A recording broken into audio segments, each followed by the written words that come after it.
So Danny, that's a disappointing result. Do you think it's just a case that we didn't really take our chances there? No, I thought it was a case that we weren't good enough today. I think, first of all, congratulations to Brightlingsea because they came with a game plan and we allowed it to affect us. And you have to give them credit for that. Yeah, but no, we still had chances, and we should have had 2 or 3 goals, granted. But honestly, we weren't good enough today. Yeah, it seemed like there was an awful lot of play in the midfield area. There was a lot of sort of scrappy battles in that area, if you like, and quite often we came second best to the second balls there. And yeah, well, I agree with you 100%. We didn't win enough second balls all over the pitch. For the first time in a long while, I can say that our front three was ineffective throughout the whole game. And yeah, we never.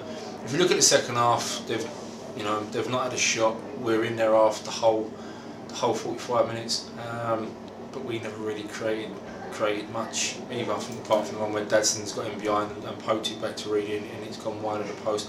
Apart from that, I don't think we created either. So yeah, it was scrappy.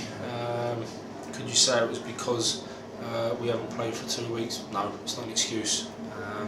They're still fit. They're still, they should still be sharp enough. So at the end of the day, we praise them when they need to be praised. But today it wasn't quite good enough.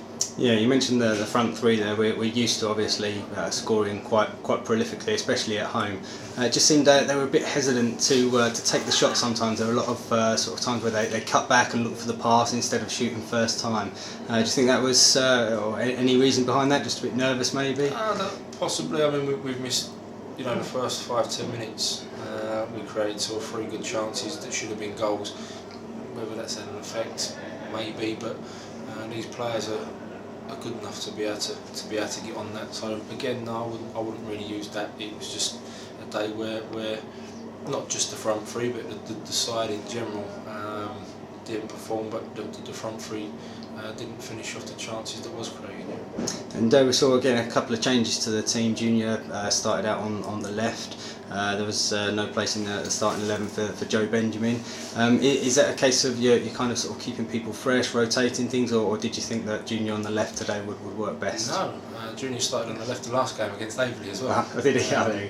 So no, that was the only change today was that Louis Perkins come in place of Piers Wicks, and that was the only change from the last game. So no, it goes. I don't believe in all the rotation scenario unless there's people that are looking a little bit tired.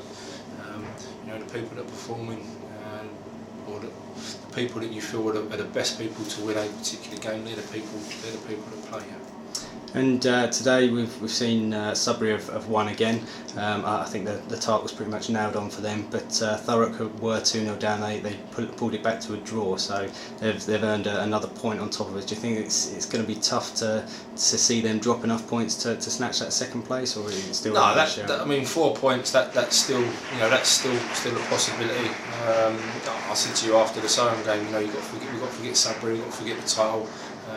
For me, they won the title then.